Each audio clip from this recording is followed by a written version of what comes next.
علیہ وآلہ وسلم کے حوالے سے۔ اس کے بعد ہم جو ہمارا لاسٹ بریک کا سیشن آئے گا اس میں حمد و نعت یا نظم شامل کرتے ہیں، اور پھر آج کا سیگمنٹ ہے خوابوں کی تعبیر کے حوالے سے، جس کا آپ کو انتظار رہتا ہے۔ اسٹوڈیوز میں جو معزز مہمان موجود ہیں آپ کو تعارف کرواؤں۔ میرے ساتھ موجود ہیں قاری احمد یار حقانی صاحب، معروف قاری ہیں پیغام ٹیلی ویژن کے، اور ایک جانا پہچانا نام ہے، ان کو ویلکم کریں گے۔ سر السلام علیکم۔ وعلیکم السلام۔ کیسے ہیں سر آپ؟ خیریت سے ہیں؟ اللہ کا شکر۔ ماشاءاللہ۔ ان کے ساتھ موجود ہیں مفتی محمد اجمل بھٹی صاحب، فاضل مدینہ یونیورسٹی ہیں، عرصہ دراز سے حدیث اور شرعی علوم کے استاد ہیں، پی ایچ ڈی اسکالر ہیں، ہمیں بہت کچھ بتاتے ہیں، سکھاتے ہیں، علم کی رہنمائی ملتی ہے ان سے۔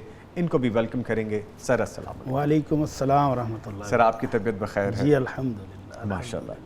سر بہت سی باتیں کریں گے ڈیفینیٹلی، بہت سیکھیں گے آپ سے ہم انشاءاللہ۔ تو ابھی چلتے ہیں قاری صاحب کی جانب اور گزارش کرتے ہیں کہ قاری صاحب آغاز کیجئے تلاوت قرآن کریم سے۔ اعوذ باللہ من الشیطان الرجیم، بسم اللہ الرحمن الرحیم۔ لقد كان لكم في رسول الله أسوة حسنة لمن كان يرجو الله واليوم الآخر وذكر الله كثيرا، ولما رأى المؤمنون الأحزاب قالوا هذا ما وعدنا الله ورسوله وصدق الله ورسوله وما زادهم إلا إيمانا وتسليما۔ من المؤمنين رجال صدقوا ما عاهدوا الله عليه، فمنهم من قضى نحبه ومنهم من ينتظر وما بدلوا تبديلا، ليجزي الله الصادقين بصدقهم ويعذب المنافقين إن شاء أو يتوب عليهم، إن الله كان غفورا رحيما۔ صدق اللہ العظیم۔ ماشاءاللہ، جزاک اللہ قاری صاحب، اللہ تعالیٰ آپ کو جزائے خیر عطا فرمائے۔ خوبصورت انداز، اور آج کچھ ڈیفرنٹ تھا، انداز کے بارے میں بتائیے۔ یہ انداز جو ہے نا جی، اس کو حدر بھی کہتے ہیں، اور اس کو جو ہے نا کیا کہتے ہیں اپنا تدویر، اچھا، یعنی حدر اور مشق کا درمیان ہے تقریباً، تو اس کو تدویر کہتے ہیں۔ تو عموماً عربوں میں آج کل جو ہے نا یہ لہجہ زیادہ پڑھا جاتا ہے، اچھا، اسی انداز سے زیادہ آپ نے کہا کہ یہ ان ہے آج کل یہ، جی، تو ذرا اس کو آج سنایا جائے۔ ماشاءاللہ، خوبصورت انداز ہے۔ بڑی صاحب، سر ہم نے بڑی برکتیں سمیٹی ہیں آغاز سے ہی، اور ماشاءاللہ پروگرام اب چل رہا ہے تو مزید اللہ کی رحمتیں نازل ہو رہی ہیں۔ سر گزارش یہ ہے کہ آج کا پیکج ہمیں بتائیے کیا ہے، پھر آگے بڑھتے ہیں۔ بسم اللہ الرحمن الرحیم، الحمدللہ رب العالمین، والصلاة والسلام علی اشرف الانبیاء والمرسلین، اما بعد۔ نظامی صاحب، آج تو آپ نے بہت ساری خوبصورت باتیں ابتدا میں ہی کر دی۔ جزاک اللہ تو رحمت عالم صلی اللہ علیہ وسلم، وسلم۔ اور آپ نے کہا جی استاد ہیں پوری انسانیت کے، آپ جی، محسن ہیں، بے شک۔ مربی ہیں۔ تو رحمت عالم صلی اللہ علیہ وسلم نے ایسے ایسے خوبصورت وظائف امت کو دیے ہیں کہ وہ تھوڑے وقت میں تھوڑی سی انرجی صرف کر کے بہت ساری اللہ کی رحمت اور اس کا فضل و کرم سمیٹ سکتے ہیں۔ ماشاءاللہ۔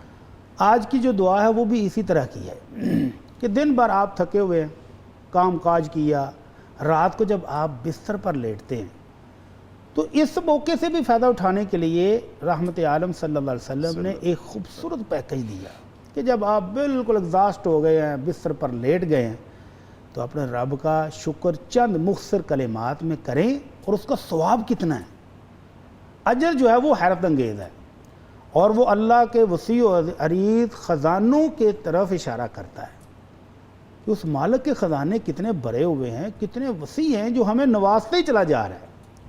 اور وہ اصل میں کلمات ہیں شکر کے، کہ بندہ اپنے رب کی نعمتوں کا اعتراف کر کے شکر کر کے سو جائے، میٹھی نیند سوئے، اور ساتھ اپنے رب کے خزانوں سے مالا مال بھی ہو جائے۔ تو آپ کو اندازہ ہوگا کہ اس وقت سمندر میں مچھلیاں کتنی ہیں، بالکل بھی نہیں سر، بالکل بھی نہیں، تتلیاں کتنی ہیں پھولوں کے اوپر، امپاسبل ہے۔ جنوں کی تعداد کا بھی پتہ نہیں۔ میرا خیال ہے کہ انسانوں کی تھوڑی سی مردم شماری ہوتی ہے، لیکن اس کو بھی ابھی آپ نہیں کہہ سکتے کہ یہ پرفیکٹ یہی فگر ہے جو ہے۔ بہت سارے پہاڑوں میں ہیں جن کی کوئی شماری نہیں ہے۔ جی نظام صاحب، یہ جتنی مخلوقات ہیں دنیا میں، فرشتے گن لیں وہ نہیں گن سکتے، جنوں کی تعداد آپ کو معلوم نہیں، سمندر کے اندر جو مخلوقات ہیں ان کا بھی پتہ نہیں، جو فضاؤں میں بکھری ہیں ان کا بھی پتہ نہیں، جو زمین کے اوپر ہیں جو نیچے ہیں، کچھ بھی گنتی ہمارے پاس نہیں ہے۔ لیکن یہ جو دعا میں بتانے لگا ہوں، اگر کوئی شخص رات کو یہ پڑھ کے سو جاتا ہے تو نبی رحمت صلی اللہ علیہ وسلم کی زبان اقدس سے یہ لفظ نکلے ہیں کہ اس شخص کو ساری مخلوقات کی حمد و ثنا کے برابر ثواب ملتا ہے۔ اللہ اکبر، کتنا بڑا پیکیج ہے بٹی صاحب۔ کتنا بڑا کہ فرشتوں نے اللہ کی کتنی تعریفیں کی ہیں، ہمیں تو اس کا اندازہ لگانا بھی ممکن نہیں۔ ممکن نہیں۔ انسان کیا کچھ کر رہے ہیں، جن کیا کر رہے ہیں، دیگر ساری مخلوق اللہ کی کون کون سی حمد کر رہی ہے ہمیں پتہ بھی نہیں ہے۔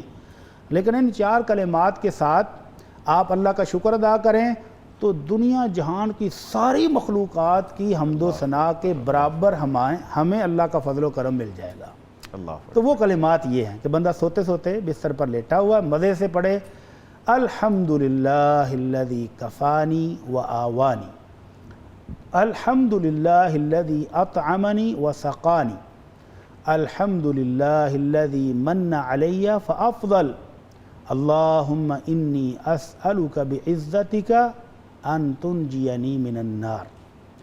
کہ اللہ میں تیری اتنی تعریف بیان کر رہا ہوں، اتنا شکر ادا کر رہا ہوں کہ اللہ تو مجھے دنیا میں کافی ہو گیا ہے۔ اللہ تیری ہر نعمت پر جو کچھ تو نے مجھے دیا اور تو نے مجھے مخلوق سے غنی کر کے اپنا فقیر بنا لیا، اللہ اس پر میں تیری بھرپور تعریفیں کر رہا ہوں۔ سبحان اللہ۔ اللہ تو نے مجھے رہنے کے لیے گھر دیا ہے، سبحان اللہ۔ اللہ تو نے کھانے کے لیے دیا اور پینے کے لیے مشروبات رنگا رنگ دیے، سبحان اللہ۔ ان سب پر اللہ بے تحاشا تیری تعریفیں ہیں۔ اور تیسرا جملہ کیا کہتا ہے کہ اللہ تو نے مجھ پر اپنا فضل و کرم کیا ہے اور بے تحاشا کیا ہے، یہ اقرار ہے کہ اللہ بے تحاشا تو نے فضل و کرم کر دیا ہے۔ تو آخر میں ریکویسٹ بھی کرتا ہے کہ اللہ تیری عزت کے ساتھ میں سوال کر رہا ہوں کہ مجھے جہنم سے بھی بچا لے۔ سبحان یعنی اللہ۔ دنیا میں کھانے پینے رہنے کے لیے گھر دے دیا، میری ساری ضروریات کے لیے تو کافی ہو گیا ہے، تو آخرت میں بھی اللہ مجھے جہنم سے بچا لے۔ یہ اعتراف اور یہ اقرار اور یہ اللہ کی حمد و ثنا کر کے آپ سو جائیں، میٹھی نیند، اور ساری مخلوقات کی حمد و ثنا کے برابر ثواب بھی آپ کو ملتا ہے۔ سبحان اللہ، سبحان اللہ۔ الحمدللہ، اللہ ہمیں حاصل کرنے کی توفیق دے۔ آمین آمین۔ بعض اب ہوتا ہے نا، نیند آئی ہوتی گہری تو بندہ فٹافٹ لیٹتے ہی سو جاتا ہے۔ تو یہ چار کلمات ہیں، مختصر سے کتنے منٹ لگیں گے؟ آدھا منٹ بھی نہیں لگتا۔ آدھا منٹ بھی نہیں لگا۔ الحمدللہ الذی کفانی و آوانی، الحمدللہ الذی اطعمنی و سقانی، الحمدللہ الذی من علی فافضل، اللہم انی اسألک بعزتک ان تنجینی من النار۔ جزاک اللہ، جزاک اللہ بڑی صاحب، اللہ تعالیٰ آپ کو جزائے خیر عطا فرمائے۔ ایسے ایسے پیکیج آپ بتاتے ہیں کہ دل کرتا ہے میں یہ بھی یاد کروں، یہ بھی یاد کروں، اور کوشش کرنی چاہیے اس کے کرتے بارے میں۔ رہنا چاہیے۔ اچھا، مجھے ایک چیز بار بار آ رہی تھی ذہن میں، اس سے پہلے کہ ہم سوالات کی جانب جائیں، جب ڈیفینیٹلی پروگرام کرنا ہوتا ہے تو آپ کو کچھ پڑھنا اور تیاری پہلے سے ٹاپک کے حوالے سے کرنی ہوتی ہے۔ آپ یقین کیجئے بٹی صاحب، رات کو میں سیرت النبی صلی اللہ علیہ وآلہ وسلم کے حوالے سے پڑھتا رہا، اور پڑھتے پڑھتے میری آنکھ لگ گئی۔ اللہ، اور آپ یقین کیجئے مجھے اتنی میٹھی، جب آپ میٹھی نیند کہہ رہے تھے میں باقاعدہ لذت محسوس کر رہا تھا کہ کیا تھی وہ میٹھی نیند۔ اور بڑا کم ہوتا ہے آپ کو ایسی نیند نصیب ہو، ورنہ ادروائز آپ کو پینک ہوتا ہے، جلدی ہوتی ہے، صبح جلدی اٹھنا ہے، یہ کام کرنے۔ میں بہت میٹھی نیند سویا، اور آپ دیکھیں بلیسنگز کتنی ہیں کہ صبح جب میں اٹھا تو میں نے کہا موبائل کو چارج کر دوں، میں لگا دوں، کیونکہ سارا دن پھر ٹائم نہیں ملتا، کبھی گاڑی میں کبھی ادھر لگاتے رہتے ہیں آفس میں۔ جب میں نے پہلی ونڈو کھولی تو سیرت النبی صلی اللہ علیہ وآلہ وسلم اوپن تھا سر، میری پہلی نظر اس پہ پڑی۔ تو میں آج ایک بڑی خوبصورت کیفیت میں ہوں الحمدللہ، کہ رات اس طرح سے ہوئی، دن اس طرح سے آغاز ہوا، اور ہمارا پروگرام اس طرح سے آغاز ہوا۔ اللہ تعالیٰ قبول فرما لے۔ آمین۔ لیں سر ذمہ داری کی طرف بڑھتے ہیں. جی بسم سوالات ہیں کافی، شامل کرتے ہیں ایک ایک کر کے. جی جی لیں بڑی صاحب پہلا سوال شامل کرتے ہیں. جی. ایک واقعے کے متعلق پوچھنا ہے. بیان کیا جاتا ہے کہ کچھ کافروں نے نبی کریم صلی اللہ علیہ وآلہ وسلم سے کہا اگر یہ درخت آپ کے پاس آ کر گواہی دے تو ہم ایمان لائیں گے. آپ نے اس درخت کو بلایا تو وہ آپ کے پاس آ گیا. اب وہاں ایک مسجد بنا دی گئی ہے جس کو مسجد شجر کہتے ہیں. کیا یہ واقعہ صحیح ثابت ہے یا نہیں؟ مسجد بھی ہے، جی واقعہ بھی ہے، لیکن دونوں کو ملا کر ایک چیز کر دینے کا ثبوت نہیں ہے. ٹھیک ہے. واقعہ کیا ہے؟ نبی رحمت صلی اللہ علیہ وسلم سفر میں تھے تو ایک بکریوں کا چرواہا بکریاں چراتا ہوا آ گیا. تو آپ نے اس کا حال چال پوچھا، محبت سے ذرا اس کو قریب کیا اور پھر اس کو کہا حل لک فی خیر، کوئی خیر و برکت لینی ہے، کوئی اللہ کا فضل و کرم. آپ وہ بکریوں کا چرواہا وہ سمجھا پتہ نہیں کیا دینے لگے ہیں. تو وہ قریب ہوا، جی دیں، کیا دینا ہے؟ تو آپ نے کہا اتشہد ان لا الہ الا اللہ وان محمدا عبدہ ورسولہ، کیا اس بات کی گواہی دیتے ہو کہ وہ اللہ ایک ہے، اس کا کوئی شریک نہیں، اور محمد صلی اللہ علیہ وسلم اس کے بندے اور رسول ہیں؟ تو وہ کہنے لگا کہ اس بات کی گواہی میں کیسے دے دوں، مجھے کیسے یقین ہوگا کہ جو آپ بات کر رہے ہیں وہ بالکل کلیئر اور سچی ہے؟ تو آپ نے فرمایا وہ درخت وادی کے بالکل اینڈ پر ایک درخت کیکر کا کھڑا ہے، اگر وہ گواہی دے دے تو مانو گے؟ کہتا جی بالکل مانوں گا.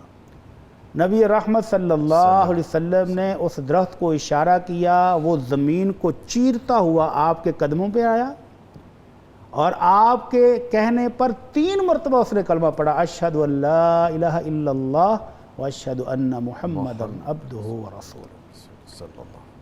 تو وہ 3 مرتبہ کلمہ پڑھ کے یہ گواہی دیتا اور وہ چرواہا حیران ہے کہ درخت بول رہا ہے.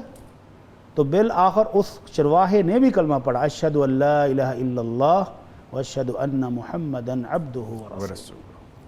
وہ بھی گواہی دے کے مسلمان ہو گیا اور کہتا ہے اللہ کے رسول میں نے تو آپ کو مان لیا ہے، میں واپس جا رہا ہوں، اگر میری قوم مان گئی تو میں ساری قوم کو لے کے آ رہا ہوں، وگرنہ میں تو آ ہی جاؤں گا. تو یہ واقعہ تو آپ کے معجزات میں سے ہے، آپ کے شاندار معجزات میں سے ہے. اللہ کے نبی صلی اللہ علیہ وسلم سے جب بھی کسی نے آ کر معجزہ مانگا اور آپ نے اللہ سے دعا کی تو وہ ملا. ایک موقع پر ایک شخص آیا تو اسی طرح آپ نے اس کو دعوت جب دی نا کہ اللہ کو مانتے ہو، وہ کہتے ہیں جی میں کیسے مان لوں؟ آپ نے فرمایا یہ کھجوروں کا گچھا دیکھ رہے ہو، اگر یہ کلمہ پڑھ لے تو کیا خیال ہے؟ کہتا ہے جی پھر میں مان لوں گا.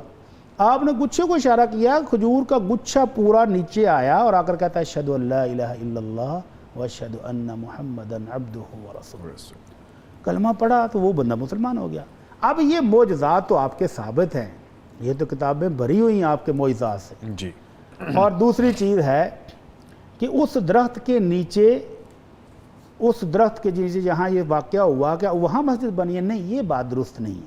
مسجد ہے، مسجد نبوی سے 14 کلومیٹر فاصلے پر ایک مسجد ہے اور وہ وہاں بنائی گئی ہے جہاں نبی رحمت صلی اللہ علیہ وسلم عمرے کو جاتے ہوئے، حج کو جاتے ہوئے اور واپسی پر آرام کرنے کے لیے آپ وہاں ٹھہرے تھے.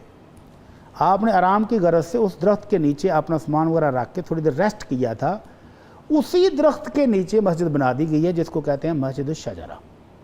مورخین نے اس کا بار بار تذکرہ کیا ہے، اس کی صورت بھی بتائی ہے، کب کب اس میں اضافہ ہوا، کب کب اس میں بہت ساری چیزیں شامل، وہ بھی ساری تفصیل موجود ہے، ساری موجود ہے. لیکن اس واقعے کا اس درخت کے ساتھ تعلق ثابت نہیں ہے. درخت کون سا ہے؟ جہاں آپ آرام کیا کرتے تھے، حج کو جاتے ہوئے یا واپس آتے ہوئے مدینہ منورہ داخل ہونے سے پہلے آپ اس درخت کے نیچے آرام فرمایا کرتے تھے. تو صحابہ کرام نے وہاں مسجد بنائی اور بعد میں وہ بنتی بنتی آپ بہت شاندار بہت بڑی مسجد ہے تو اس کو مسجد شجرہ کہتے ہیں. ٹھیک ہے. مسجد بھی موجود ہے، آپ کے معجزات بھی ثابت ہیں، لیکن ان دونوں کو ملا کر مسجد شجرہ بیان کرنا وہ اس کا ثبوت نہیں ہے. ٹھیک ہے. سر آگے بڑھتے ہیں. ایک سوال اور ہے. لکھتے ہیں میری والدہ صاحبہ ضعیف العمر ہیں، وہ کرسی پر بیٹھ کر نماز ادا کرتی ہیں. مجھے کسی نے کہا ہے کہ کرسی پر نماز پڑھنے سے نماز کا ثواب آدھا رہ جاتا ہے، کیا یہ بات درست ہے؟ رہنمائی درکار ہے. اللہ رب العزت کی بے پناہ رحمت، اس کے فضل و کرم کا تو ابھی ہم تذکرہ کر رہے ہیں. جی. وہ مالک بڑا مہربان ہے، بے شک، اپنی مخلوق پر بہت مشفق، بہت فضل و کرم کرنے والا ہے. وہ تو ثواب دینے کے لیے مختلف چانس دیتا ہے بندوں کو، لینے کے نہیں، دینے کے۔ تو اللہ کے نبی صلی اللہ علیہ وسلم فرماتے ہیں اذا مرض العبد او سافر، جب اللہ کا مومن بندہ بیمار ہو جاتا ہے یا وہ سفر پر چلا جائے، سفر میں دیکھیں نا وہ کام نہیں ہوتے جو گھر میں بیٹھ کے ہوتے ہیں، وہ تہجد نہیں پڑھی جاتی، وہ قرآن نہیں پڑھا جاتا، وہ نوافل نہیں پڑھے جاتے، وہ بہت ساری دعائیں نہیں پڑھی جا سکتی، بس سفر میں مشغولیت کی رہ جائے گی۔ یا بندہ بیمار ہو گیا ہے تو وہ اتنی محنت نہیں کر پاتا جو صحت کی حالت میں کرتا ہے۔ جی تو اللہ کے نبی صلی اللہ علیہ وسلم کا ارشاد ہے کہ جب بندہ بیمار ہو جائے یا سفر پر چلا جائے، کتب لہ مثل ما کان یعمل مقیما صحیحا، وہ جتنی نیکیاں صحت کی حالت میں اپنے گھر میں رہتے ہوئے کرتا تھا وہ اس کو ساری ملتی ہیں۔ سبحان اللہ۔ تو یہ اماں جی اب بڑھاپے کی وجہ سے اگر کرسی کے اوپر بیٹھ کر پڑھتی ہیں تو ان کو پورا ثواب ملے گا، آدھا نہیں۔ تو نماز فرض ہو یا نفل ہو، جب کوئی اپنے عذر کی وجہ سے بیٹھ کے پڑھتا، مثلا بیمار ہے، عذر، یس دس از دا پوائنٹ بیسکلی، یس جی۔ حضرت عمران بن حسین رضی اللہ تعالیٰ عنہ صحابی رسول، ذرا ان کا صبر بھی چیک کریں، 20 سال بواسیر رہی، اور بواسیر بھی اتنی شدید کہ جس چارپائی کے اوپر لیٹے تھے اٹھنے کی سکت نہیں تھی، چارپائی کو کاٹا ہوا تھا اور خون ہر وقت گرتا رہتا تھا۔ اللہ اکبر۔ انہوں نے اللہ کے نبی صلی اللہ علیہ وسلم سے پوچھا، اللہ کے رسول نماز کا کیا کروں؟ آپ نے فرمایا صلی قائما، ہمت ہو تو کھڑے ہو کر پڑھو، فإن لم تستطع فقاعدا، اگر کھڑے ہونے کی ہمت نہیں ہے تو بیٹھ کے پڑھ لو، فإن لم تستطع فعلی جنب، اور اگر بیٹھنے کی سکت نہیں ہے تو لیٹ کر پڑھ لو۔ تو اب یہ جو شخص بیمار ہے، جس کا عذر ہے، اس کو پورا اجر ملے گا، وہ نفل پڑھے، فرض پڑھے، بیٹھ کر پڑھے، لیٹ کے پڑھے، اس کو پورا ہے۔ البتہ اگر کوئی شخص بغیر عذر کے ایسے ہی ایگزیکٹلی صحت مند بھی ہے، گھر میں بھی موجود ہے، مسافر بھی نہیں ہے، اور پھر بھی کہنی میں تو بیٹھ کے پڑھوں گا، صوفے بیٹھ کر، کرسی کے اوپر بیٹھ کر، تو فرض نماز اگر بلا عذر، بار بار بتا دیں دانشوروں کو جی بالکل، کہ اگر بلا عذر پڑھے گا تو فرض نماز قبول ہوتی ہی نہیں ہے۔ اللہ کے نبی صلی اللہ علیہ وسلم نے حکم دیا کہ کھڑے ہو کر نماز پڑھو، تو جو بغیر عذر کے بیٹھ کے فرض نماز پڑھے گا اس کی نماز قبول ہی نہیں ہوتی، ادا ہی نہیں ہوتی۔ اور اگر نفل نماز بغیر عذر کے بیٹھ کر پڑھتا ہے تو پھر اس کو آدھا ثواب ملے گا۔ آپ نے فرمایا کھڑے ہو کر پڑھو، تو یہ افضل ترین طریقہ ہے جی۔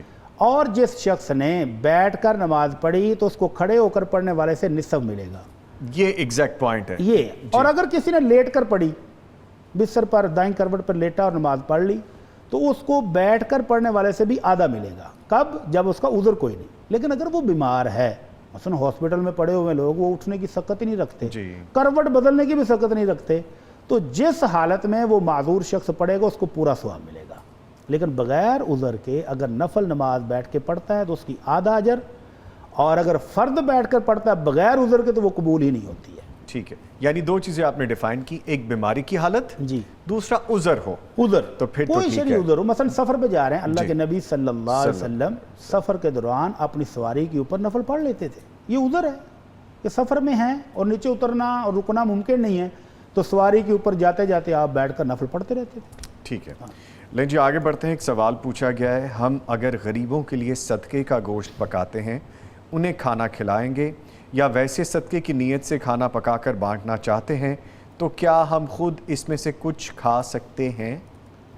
دو صورتیں ہو سکتی ہیں، ایک تو ہے کہ آپ کوئی فرضی صدقہ دے رہے ہیں، کوئی کفارہ دے رہے ہیں، اس میں سے تو آپ نہیں کھا سکتے، جی۔ یا جب آپ نے نیت کی نا، اس وقت آپ نے نیت کی کہ یہ غریبوں کا ہے، تو جو کچھ پکایا ہے وہ غریبوں میں ہی بانٹنا ہے، پھر آپ اس میں سے خود بھی نہیں کھا سکتے اور اپنے امیر رشتہ داروں کو بھی نہیں کھلا سکتے۔ اور اگر صدقہ کرنے سے پہلے آپ نے نیت کر لی کہ ہم یہ دیگیں پکوا رہے ہیں، یہ کھانا تیار کروا رہے ہیں، اس میں سے گھر والے بھی کھائیں گے، کچھ مہمان آئے ہوئے ہیں وہ بھی کھائیں گے اور بانٹیں گے بھی، تو یہ آپ کی نیت پر منحصر ہے۔ اگر آپ نیت کر لیتے ہیں کھانے کی بھی اور بانٹنے کی بھی تو جائز ہے، اور اگر آپ نے نیت پہلے سے کی تھی کہ نہیں یہ صرف غریبوں میں تقسیم ہوگا تو پھر آپ اس میں سے نہ کھائیں۔ ٹھیک ہے سر، اگلا سوال ہے، کوئی غیر مسلم اگر مسلمان کو خلوص دل سے دعا دیتا ہے تو کیا اس کے حق میں اس غیر مسلم کی دعا قبول ہوگی؟ اللہ اکبر، کیا ذہن میں آتا ہے کہ غیر مسلم جو ہے وہ اللہ کا بندہ نہیں ہے، وہ بھی اللہ کی مخلوق Definitely اللہ کا ہے، بندہ۔ اللہ کی مخلوق ہے۔ جی۔ مسلمان کو اللہ کے رسول صلی اللہ علیہ وسلم نے دعا کی قبولیت کے 3 درجے بتائے تھے۔ کہ ہر مسلمان جب دعا کرتا ہے تو اللہ اس کو 3 طریقوں سے قبول کرتا ہے۔ اما ان یؤجل لہ دعوتہ، یا تو اس کی دعا فوری قبول ہو جاتی، ادھر دعا کر کے ہٹا ہے اور ادھر کان میں آواز آتی ہے وہ تمہاری وہ فلاں چیز آ گئی ہے، قبول ہو گئی۔ قبول ہو گئی۔ دوسرا درجہ یہ ہے وہ اما ان یدخر لہ فی الآخرہ، اللہ اس کا اجر و ثواب آخرت کے لیے سٹور کر کے رکھ لیتا ہے، آخرت میں ملے گا قیامت والے دن۔ یا اللہ اس کی دعاؤں کی وجہ سے اس کو کوئی مصیبت، کوئی مشکل، کوئی تکلیف آنے والی تھی اور دعاؤں کی وجہ سے اللہ نے وہ پیچھے ٹال دی، تو صحابہ کرام کہنے لگے اللہ کے رسول ہماری دعا کے 3 سٹیٹس اللہ نے رکھے ہیں، تو پھر تو اذا نقصر ہم بڑی دعائیں مانگیں گے۔ آپ نے فرمایا اللہ اکثر، اللہ بھی بہت قبول کرتا ہے، مانگے جو۔ بے شک، بے یہ شک۔ مسلمان کے لیے جی۔ تو کافر کی دعا کا ہمارے ذہن میں آتا ہے کہ اس کی دعا کیسے قبول ہوگی، جی۔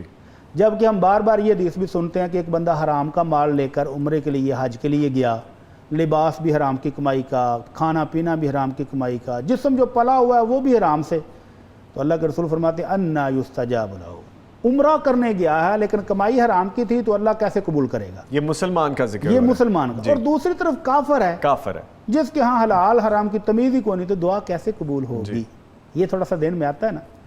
لیکن جب ہم غور کرتے ہیں تو شیطان اللہ کا سب سے بڑا منکر، کافروں کا بھی پوپ، کافروں کا بھی سردار، تو اللہ نے تو شیطان کی بھی سن لی تھی، جب اس نے کہا اللہ مجھے قیامت تک مہلت دے دے تو اللہ نے اس کو بھی دے اس کی بھی سن لی۔ جی۔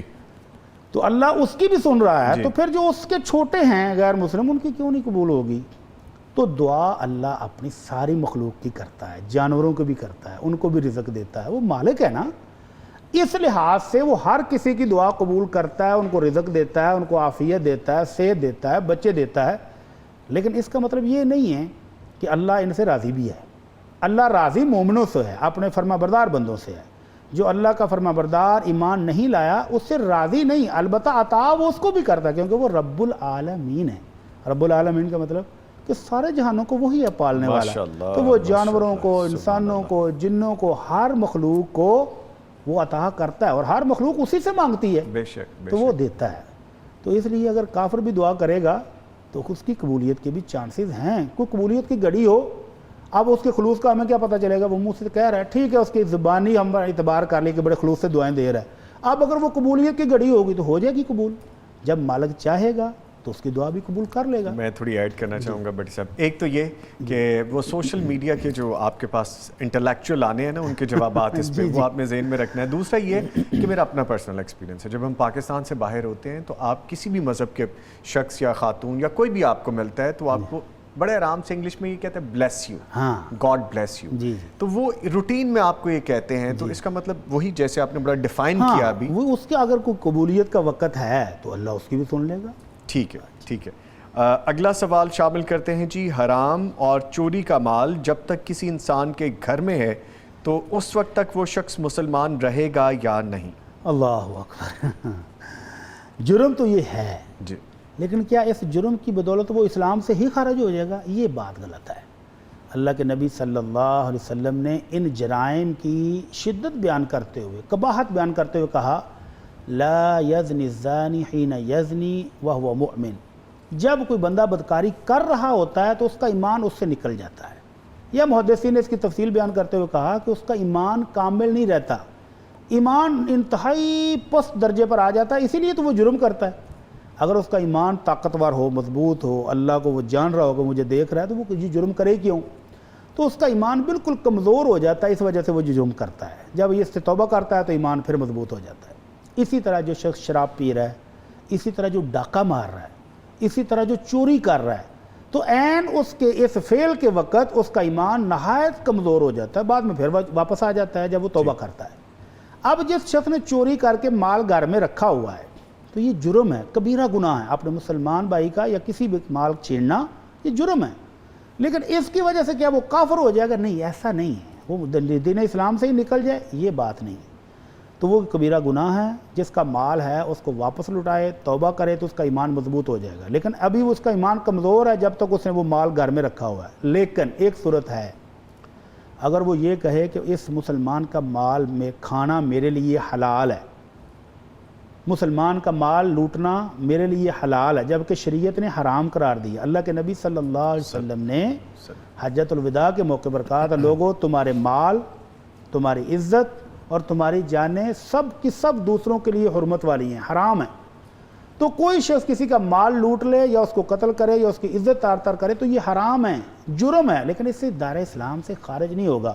لیکن اگر وہ سمجھے کہ نہیں میرے لیے یہ سب کچھ حلال ہے تو پھر گویا اس نے مسلمانوں والا ہی کام چھوڑ دیا، اس لیے وہ دائرہ اسلام سے خارج ہوگا، اس کو حلال سمجھنے کی وجہ سے۔ لیکن جب تک وہ سمجھتا ہے کہ ہے یہ حرام لیکن میں چور ہوں، میں ڈاکو ہوں تو میں کروں گا، تو اس کا یہ کبیرہ گناہ ہے اور یہ توبہ کے ساتھ معاف ہوگا۔ اور توبہ کا ذریعہ یہ ہے کہ جس کا مال لوٹا اس کو مال واپس کرے۔ ٹھیک ہے، ٹھیک ہے، یعنی کہ دونوں صورتیں آپ نے بیان کر دی ہیں۔ ٹھیک، اچھا آگے پوچھے جی کہ میں کسی کو قرآن کریم پڑھنے کی ترغیب دلانے کی کوشش کر رہی تھی اور انہوں نے مجھے کہا کہ کہیں نہیں لکھا کہ قرآن پڑھنا فرض ہے جس طریقے سے نماز فرض ہے، اس کا جواب دیتے ہوئے کون سی صحیح دلیلیں پیش کر سکتی ہوں؟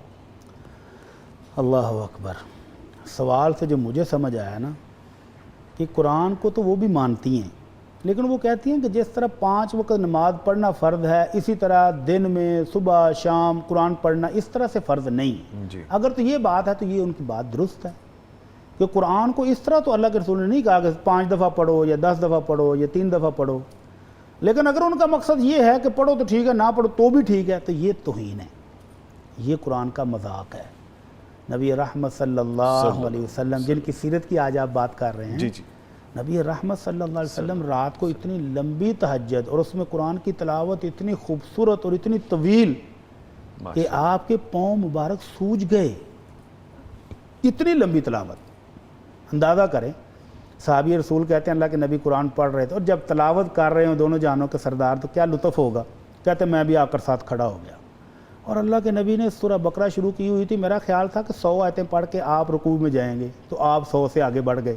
میں نے کہا 200 پر رکوع کریں گے، آپ آگے بڑھ گئے۔ میں نے کہا ختم کر کے رکوع کریں گے تو آپ نے سورہ نساء شروع کر دی۔ اب سورہ نساء بھی اچھی خاصی طویل ہے، تو میں نے کہا تھوڑی سی پڑھ کے آپ رکوع میں جائیں گے، لیکن آپ نے وہ بھی ختم کر دی۔ پھر میں نے کہا اب ختم ہو گیا اب تو رکوع کریں گے، لیکن اللہ کے نبی نے سورہ النساء ختم کرنے کے بعد سورہ آل عمران شروع کر دی۔ اچھا، تو آپ اندازہ لگائیں کتنے گھنٹے لگے ہوں گے۔ تو وہ صحابی تھک گئے لیکن جاری رکھی، اب چھوڑنے کو بھی دل نہیں کرتا۔ تو صبح کہتے ہیں اللہ کے نبی رات کو مزہ تو بڑا آیا لیکن نہ میں چھوڑ کے جانے کا پروگرام بنا لیا تھا، اتنی دیر میرے سے کھڑا نہیں ہوا جا رہا تھا۔ تو جس امت کے سردار، جس امت کے مربی ساری ساری رات قرآن پڑھیں، امتی یہ کہے کہ قرآن پڑھنا ضروری نہیں ہے، اللہ تو یہ بہت بڑا مذاق ہے۔ اللہ اکبر۔ اللہ کے نبی نے تو حکم دیا اقرأوا القرآن فإنه يأتي يوم القیامہ شفیعا لأصحابہ، قرآن پڑھا کرو، یہ قرآن مجید تمہارے لیے سفارشی بن کے آئے گا سر اس سے قیامت بڑی والے دن۔ دلیل کیا ہوگی؟ کیا ہوگی؟ کیا ہوگی دلیل؟ اور آپ کا عمل مبارک کہ ساری زندگی آپ نے طویل ترین تلاوتیں کی ہیں جی اور پھر صحابہ کرام کو حکم بھی دیا ہے، تو قرآن پڑھنا چاہیے، جی تھوڑا پڑھ لیں۔ جی اور پھر نظامی صاحب ایک بڑی تڑپا دینے والی آیت ہے قرآن مجید میں، سر۔ دنیا میں کمزور آدمی کیس کرے نا تو کہتے ہیں خیر ہے، اور اگر کسی علاقے کا چودھری کوئی سردار کوئی وڈیرا کیس کر دے تو پھر کہتے ہیں لو جی اب یہ نہیں بچتا۔ اور اگر عدالت ہو رب العالمین کی، اللہ اکبر، رب العالمین عدالت لگائے ہوئے ہو اور کیس کرنے والا سارے نبیوں اور رسولوں کا سردار محمد صلی اللہ علیہ وسلم ہوں، اس بندے کا کیا بنے گا؟ بچے گا؟ وہ امپاسبل ہو جائے گا پھر تو۔ قرآن مجید کے اندر وقال الرسول یا رب ان قوم اتخذوا هذا القرآن مہجورا، کہ اللہ کے نبی نے شکایت لگا دی کہ اللہ میری امت قرآن کو چھوڑ بیٹھی ہے۔ تو مفسرین کہتے ہیں ایک تو شکایت سی اہل مکہ کی کہ یہ قرآن کو مان نہیں رہے، اور ایک شکایت ہر اس بندے کی قیامت والے دن لگائی جائے گی جو قرآن نہیں پڑھتا، جو نہیں سمجھتا، جو نہیں یاد کرتا، جو اس پر عمل نہیں کرتا، جو اس کے احکام کو نہیں مانتا۔ تو یہ بڑی جسارت ہے کہ کہیں کہ یہ فرض نہیں ہے تو پڑھنا بھی نہیں، اور یہ بدقسمتی غالب ہے کہ لوگ ایک دفعہ قرآن مجید پڑھتے ہیں فرض سمجھ کے اور اس کے بعد بند کر کے رکھ دیتے ہیں۔ تو ان کو سوچ لینا چاہیے کہ اگر کل قیامت کو کیس آپ کے خلاف دائر ہوا اور مدعی ہوئے محمد الرسول اللہ صلی اللہ علیہ وسلم، تو پھر اس بندے کا بنے گا کیا؟ ایک طرف برکتیں دیکھیں کتنی ہیں کہ 1 حرف پڑھیں تو 10 نیکیاں، اور اللہ اپنے فضل و کرم سے 700 سے بڑھا کے بھی دیتا ہے خلوص اور محبت دے کے۔ اور حافظ قرآن کو کہا جائے گا کہ پڑھتا جا اور جنت کی منزلیں طے کرتا جا، جہاں جا کر تمہاری آخری صورت ختم ہوگی تمہارا محل وہاں ہے۔ ایک طرف اتنی اللہ کی رحمت اور فضل و کرم، اور دوسری طرف ہم بڑے آسانی سے کہہ دیں کہ یہ کون سا فرض ہے، تو اس میں توہین کا پہلو غالب ہے۔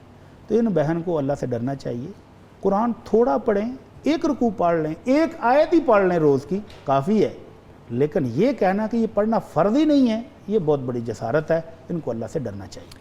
ٹھیک ہے، ویل ڈیفائنڈ بڑی صاحب، وقت کیسے گزر گیا پتہ ہی نہیں چلا۔ الحمدللہ، میں آپ کا بڑا مشکور ہوں کہ آپ ہمیں اس طرح رہنمائی جزاک دیتے ہیں، اللہ خیر۔ اور آپ کے وسیلے سے، آپ کے توسط سے ہمیں جو چیزیں سمجھ لگتی ہیں ہم عمل بھی کرنے کی کوشش اللہ کرتے تعالیٰ ہیں۔ برکت دے۔ جزاک اللہ sir, once again thank you very much, بہت آپ شکریہ، تشریف لائے پروگرام میں۔ ان کے ساتھ ساتھ ہمارے ساتھ موجود رہے قاری احمد یار حقانی صاحب۔ قاری صاحب، آپ کے بھی آنے کا بہت شکریہ۔ لیں جی، پروگرام تو ابھی جاری ہے، لیکن میرا یہ پہلا وقفہ ہے، اس کے بعد ایک بہت ایسی جسارت میں کروں گا کہ جس کے لیے میری نہ زبان ساتھ دے سکتی ہے نہ میری شخصیت، کیونکہ مجھے اتنا علم نہیں ہے۔ جتنا علم ہے وہ ہم جانیں گے، ہمارے ساتھ جو شخصیات موجود ہوں گی، اور میں ڈیفینیٹلی بات کرنے کی جسارت کروں گا سیرت النبی صلی اللہ علیہ وآلہ وسلم کے حوالے سے۔ ملتے ہیں آپ سے ایک چھوٹے سے بریک کے بعد، ہمارے ساتھ رہیے۔